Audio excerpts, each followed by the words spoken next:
Hello les amis, j'espère que vous allez bien. On se retrouve pour une nouvelle vidéo. Ce sera une journée dans mon assiette. Cette fois, ce ne sera pas à budget particulier. Enfin, ça restera relativement petit budget comme tout ce que je fais en temps normal. Je vous filme ça le lendemain vraiment de mon défi sur 7 jours avec 1 euro par jour où j'ai filmé pendant une semaine entière. J'ai fait le montage chaque jour, etc. Et vu que apparemment c'était pas assez pour moi, j'enchaîne en filmant aujourd'hui une journée dans mon assiette. Tout simplement parce que demain matin à 6h, j'ai un train avec mon copain, on part en vacances. On va dans le nord de la France, puis après on va en Belgique et j'ai tellement hâte qu'on soit enfin en vacances.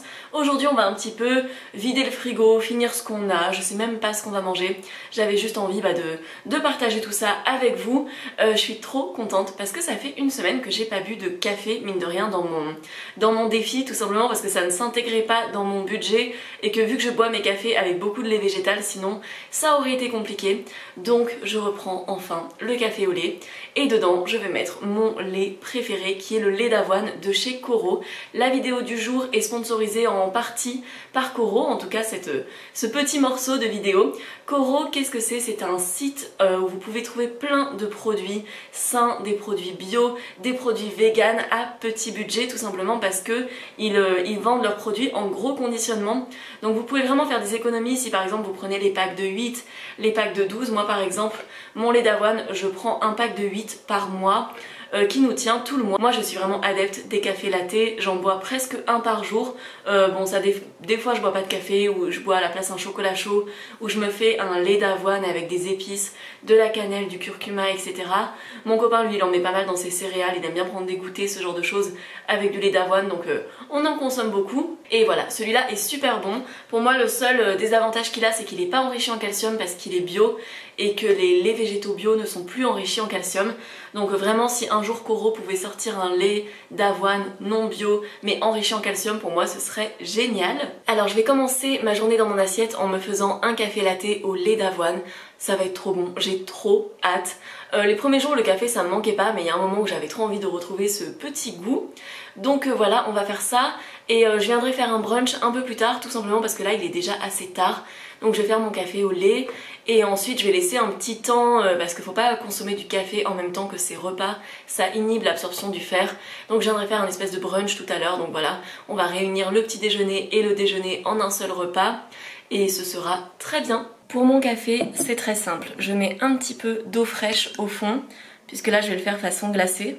Ça n'a rien de traditionnel. À chaque fois je choque Sébastien Cardinal avec mes cafés solubles. Mais moi en vrai, j'ai pas envie d'investir dans une cafetière ou un truc comme ça. Je trouve que c'est plus simple de faire comme ça. Je mets une petite cuillère de café, donc j'en mets pas énormément. C'est pour ça que j'ai pas une énorme consommation de café, c'est juste que j'aime bien le goût. Ensuite, je touille une première fois avec mon mousseur à lait. Il vient de chez Ikea. Je l'avais acheté il y a des années pour 3 €. Un superbe investissement si vous voulez mon avis. Voilà, je viens ajouter du lait végétal, donc environ 150 ml. Je calcule pas, mais c'est à peu près la proportion que ça doit faire. Voilà. Et je viens retouiller. Et quand je le prends en version chaud, je fais exactement pareil, mais je le mets au micro-ondes 1 minute 30 ensuite. Alors ce qui est bien, c'est que ce lait d'avoine mousse un petit peu, ce qui n'est pas le cas de la plupart des laits d'avoine qui ne sont pas barista. Et ils ont aussi un lait d'avoine barista qui est très bon, mais c'est vrai qu'au quotidien je préfère le lait d'avoine normal parce que le lait d'avoine barista est un peu riche et des fois il peut être un peu écœurant, donc c'est plus pour se faire un chocolat chaud d'après-midi, ce genre de choses, ou un café vraiment un peu onctueux. Mais moi j'aime bien le lait d'avoine classique et c'est trop bien que celui-ci mousse. Vous avez 5% de réduction sur le site de Coro avec le code MUR5 si vous voulez passer une petite commande. Alors pour ce premier repas post-défi à 1 euro par repas, j'ai l'impression de manger comme une millionnaire puisque je vais manger des asperges que je vais faire rôtir. On a des champignons bruns, j'adore ces champignons, je préfère largement les champignons bruns que les blancs. Et je vais faire des avocados toast et bien évidemment du tofu brouillé pour avoir une assiette complète et parce que pour moi qui dit brunch vegan dit tofu brouillé, j'adore ça. Et l'avocat, ça me fait trop plaisir d'en remanger. C'est un petit avocat espagnol que j'ai trouvé à Carrefour également. C'est trop bien parce que depuis quelques mois je trouve plein d'avocats espagnols et sinon marocains. Ce qui est cool parce que les avocats d'Amérique du Sud, j'évite vraiment d'en acheter. Alors pour les asperges, je suis venue couper le bout et j'ai un petit peu épluché les rebords pour que ce soit un petit peu moins fibreux sur la fin. Je vais venir les faire bouillir quelques minutes et après je viendrai les mettre au four. Moi j'adore les asperges grillées, les asperges rôties, les asperges poêlées. En fait j'aime bien les asperges sous toutes les formes, mais je trouve que vraiment quand on les fait griller, il y a un petit goût génial qui se dégage. Bon, je les mets comme ça, c'est pas grave s'il y a les têtes qui dépassent parce que c'est la partie qui va s'attendrir très vite. C'est surtout l'autre extrémité qui est importante. Alors après environ 5 minutes ou peut-être 4 minutes d'ébullition, je viens tout placer sur ma plaque qui va aller au four et je viens ajouter de l'huile d'olive assez généreusement. J'en mets aussi sur mes champignons. Oula, j'en ai mis un peu beaucoup, mais c'est pas grave, ce sera encore meilleur. Et je viens bien sûr ajouter du sel et du poivre. Et je vous montre ça après. Là je vais enfourner pour environ peut-être 15-20 minutes, quelque chose comme ça. Et ça va donner quelque chose de merveilleux. Pour le tofu, je fais simple, je le fais revenir à la poêle avec des épices comme pendant mon défi, mais avec une plus grosse quantité. Sachant que là on va manger à deux, hein. Je ne sais pas si je l'ai précisé, mais là le repas est pour 2 personnes. J'ai mis du curcuma, du curry, de l'ail en poudre, du poivre. Je vais venir mettre un peu de sauce soja, je vais ajouter du ketchup. Et après je mets un petit peu de lait d'avoine et ça donne un truc trop bon. Et voilà, en 3 minutes c'est déjà prêt, c'est vraiment quelque chose de super rapide à faire. Et voilà pour notre déjeuner, j'ai ajouté du sel de Kalanamak sur l'avocat et bien sûr sur le tofu. Le sel de Kalanamak, ça permet de donner un petit goût soufré, c'est très bon, j'aime beaucoup ce sel. On a les champignons, les asperges grillées, j'ai mis un petit peu de ketchup sur le côté parce que j'adore manger mon tofu brouillé avec un peu de ketchup. Et là je vais me régaler, ce genre d'assiette, je pourrais manger ça à chaque repas. Et Didier a absolument pareil, sauf qu'il n'a pas d'avocat parce qu'il n'aime pas ça. Du coup il a eu un champignon en bonus, puisqu'on était sur un nombre pas équitable. Mais voilà, on va se régaler. Alors on est allé se promener et en rentrant, on a faim. Du coup on va se faire du popcorn. Et moi je vais faire une petite compotée, enfin pas une compotée mais je vais faire des pommes caramélisées, un peu comme ce que je mettais sur mon pain perdu pendant le défi. Simplement je vais le laisser un peu refroidir ensuite pour les manger caramélisées mais froides. Et en attendant je vais manger du popcorn, enfin avec mon copain aussi. Et ça ce sera mon petit snack pour demain puisqu'on prend le train à 6 h du matin. Et je sais déjà que je ne vais pas manger avant puisque je n'ai absolument pas faim à 5 h du matin. Vraiment, je ne peux pas manger à cette heure-là. Donc je vais m'emmener un cookie à la noix de coco et au flocon d'avoine avec des pépites de chocolat de Coro également. Et je vais m'emmener une pomme, comme ça me fera un petit snack pour le train. Alors je fais revenir nos pommes dans de la margarine demi-sel. Pendant le défi je faisais avec de l'huile mais avec la petite touche salée de la margarine c'est vraiment agréable. Et là j'ai coupé les pommes en petits morceaux et on va venir les faire dorer. Je les laisse un peu caraméliser dans leur propre sucre et après je viendrai ajouter une toute petite touche de sucre. C'est vraiment pour les faire caraméliser sur la fin. C'est vrai que c'est trop bon.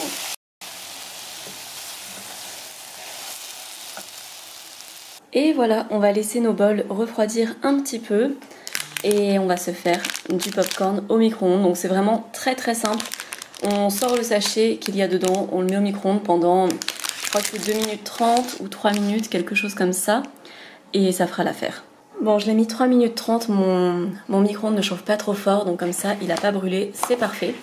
J'attends qu'il soit un peu moins chaud et je vais venir le vider dans le cul de poule. On le mange directement là-dedans, on trouve ça trop pratique. Et voilà pour le popcorn. Vu que c'est du popcorn salé, j'ai ajouté un peu de levure maltée dessus. Je sais pas si ça se voit, on le voit pas trop, parce que j'ai mélangé.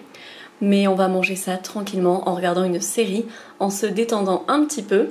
Après, on mangera nos petites pommes et je vous retrouve après pour le dîner. Et voilà pour notre petit snack de fin d'après-midi. Une pomme un petit peu tiède avec de la crème de soja dessus. C'est trop bon. On a un petit bol chacun et c'est juste parfait.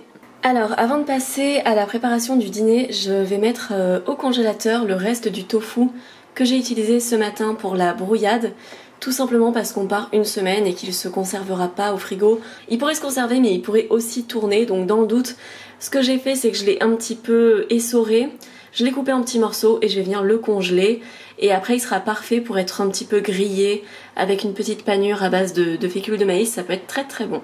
Alors pour le dîner, je vais assembler un petit peu tout ce qui traîne dans le frigo et qui va périmer pendant qu'on sera absent. Donc j'ai pris des champignons que Didier avait pris pendant mon défi et qu'il n'avait pas fini. On a un poireau qui fait un peu la gueule. On va assembler ça avec des protéines de pois et des restes de crème de soja qu'il y avait au frigo et on va faire une espèce de blanquette, mais vraiment de la blanquette, on va dire revisitée x 1000, mais vous avez l'habitude avec moi. Et en accompagnement on va mettre de la polenta et ça ne va pas du tout avec l'ensemble, mais j'ai mon demi-avocat de ce matin à finir. Et tout simplement parce que demain matin j'aurai pas assez faim à 5h du matin pour le manger et que sinon il va se perdre, donc je trouve ça dommage. Donc on va le manger avec, même si ce n'est pas un accord parfait des aliments, mais c'est pas grave, ce sera très bon quand même. Pour les protéines de pois, normalement vous connaissez si vous me suivez, ce sont ces petites choses faites donc à base de pois. Ça contient quasiment 60 grammes de protéines au 100 grammes, donc c'est vraiment hyper protéiné. On n'a pas besoin d'en utiliser énormément et ça donne une alternative aux gens qui sont intolérants au soja, et j'aime particulièrement celle qu'on trouve sur le site de Coro. Il y a vraiment pour moi des différences entre les différentes protéines de soja, protéines de pois, etc. Vous pouvez très bien faire cette recette avec des protéines de soja, mais c'est vrai que moi je préfère le pois en termes de texture, et vu que je mange très souvent du tofu, ça me permet de varier un petit peu mes sources de protéines. Et pour la polenta, je prends aussi celle de Coro qui est trop bonne, et j'achète un énorme paquet de polenta que je stocke dans des gros pots comme ça. Et je pense que vous savez que cet hiver j'avais vraiment une obsession pour la polenta, j'en mangeais tout le temps. Et là ça fait un moment que j'en avais pas mangé et je me suis dit que ce serait bien pour accompagner la blanquette, sachant que pendant le défi j'ai mangé pas mal de riz sur les derniers jours. Du coup ça me permet de varier un petit peu mes sources de féculents de cette semaine. Alors on va passer à la préparation. Normalement j'épluche pas les champignons, mais là ils sont pas très beaux donc je vais les éplucher. Pour la crème de soja, il y a mon petit reste de mon défi. Il me restait vraiment un fond, du coup on va l'utiliser. Et il y a la crème de soja que Didier utilisait puisqu'on avait des stocks séparés pendant le défi. Là c'est mon demi-avocat. Ici on a un poireau voilà, qui n'est pas de toute fraîcheur. La partie verte je vais la couper et la congeler. Ça me servira pour faire une soupe un de ces jours. Et là on a ce que je vous ai montré avant, la polenta et les protéines de pois. Alors j'ai tout coupé, je vais venir mettre tout ça dans la poêle. J'aurais pu le faire dans un plus gros contenant, mais c'est pas grave, de toute façon ça va énormément réduire à la cuisson. Et en parallèle je vais venir réhydrater mes protéines de pois. Donc là je vais utiliser tout le bocal et je vais venir les réhydrater dans de l'eau bouillante avec un petit peu de bouillon. Alors j'ai ajouté un petit peu de sauce soja comme dans à peu près tout ce que je cuisine. Et à côté j'ai délayé de la maïzena, donc j'ai mis 2 cuillères à café de fécule de maïs dans de l'eau et j'ai délayé ça et je vais venir l'ajouter sur mon petit mélange. Voilà. Et après je vais mettre de la crème de soja. Alors en combinant les 2 briques de crème de soja, ça faisait à peu près l'équivalent d'une brique. Et j'ai ajouté un autre bol d'eau et je vais laisser ça sur feu doux tout simplement à réduire. J'ai mis un petit peu d'ail en poudre, du poivre et du sel pour assaisonner. On fait très simple. Et après je viendrai ajouter les protéines de pois. Alors j'ai ajouté les protéines de pois dedans. Finalement je les ai réhydratées avec du bouillon de légumes pour leur donner un petit peu plus de goût. Et je vais laisser un petit peu les protéines s'imbiber de la crème, etc. Et à côté de ça je vais venir faire ma polenta. Et après on va servir ça, c'est vraiment un repas rapide et également très économique. Alors je vais faire bouillir 300 ml d'eau dans laquelle je vais ajouter un petit peu de bouillon de légumes. Et dès que ce sera en train de faire les premières bulles, je viendrai ajouter progressivement ma polenta. Donc là j'ai pris 100 grammes parce qu'on a quand même beaucoup de blanquettes à côté. Sinon je mets toujours un peu plus de polenta que ça. Mais là on va pas en faire trop, sinon on pourra pas manger les restes. Alors évidemment j'ai pas pensé à garder de la crème de soja pour la polenta. Donc j'ai mis un petit peu de lait d'avoine et j'ai ajouté des tranches de ce fromage vegan qui est très bon. Il m'avait été envoyé par Official Vegan Shop pour mon concours des 60 000 abonnés et vraiment délicieux. Il a un goût assez, je sais pas, très gourmand, une texture super, donc vraiment très bon. Et ça donnera un petit goût sympa à la polenta. Je vais venir le mélanger dedans. Bon là je fais n'importe quoi, donc je vais mélanger ça hors caméra. Et voilà pour notre dîner, donc évidemment pas très présentable mais tellement bon. Ce genre de plat nous on adore. Donc j'ai fait pareil pour les 2 assiettes. Et évidemment j'ai dit qu'il n'y aurait pas de reste, mais j'ai encore prévu un peu trop, mais c'est pas grave. On va congeler ça et ça fera tout simplement une portion déjà prête. Il n'y aura plus qu'à faire un petit peu de riz et il y aura un repas prêt en quelques minutes. Alors bien évidemment j'ai oublié l'avocat et on a On a déjà fini de manger, donc c'est pas grave, je sais pas. Je vais me faire des petits sandwichs pour demain, je pense. Ça me fera un petit complément à ma pomme et à mon cookie pour le train, parce que je ne peux pas me décider à jeter de l'avocat. Après, je sais qu'il y en a qui le congèlent. Je vais voir si ça se congèle. On va voir ça. Mais je crois que mon cerveau voulait vraiment pas associer de l'avocat avec de la blanquette. Il s'est dit que c'était pas une association trop faisable. Donc voilà, tant pis pour l'avocat, en tout cas pour mon dîner. Cette vidéo est maintenant terminée, j'espère vraiment qu'elle vous aura plu, que ça pourra vous donner des petites idées de recettes. Merci encore à Coro de l'avoir sponsorisé et de soutenir mon travail. Merci à vous de suivre ce que je fais et n'hésitez pas à vous abonner, à commenter, à liker comme d'habitude. Vous pouvez aussi me retrouver sur Instagram, c'est Murée Noisette. Moi je vais faire une petite pause du coup pendant que je serai en Belgique. Ça ne se ressentira pas du tout sur ma chaîne YouTube puisque cette vidéo est préparée en avance. Donc voilà, il n'y aura pas de problème pour ça. Mais moi j'emmène pas ma caméra, donc ça me fera une petite pause d'une semaine pendant laquelle je ne vais pas filmer, ce qui va me faire super bizarre. Mais je pense que je m'y ferai aussi et je vais bien profiter de mes vacances. Je vous fais de gros bisous et je vous dis à très bientôt. Dans tous les cas, vous pourrez suivre toutes mes petites aventures sur Instagram. Bisous bisous.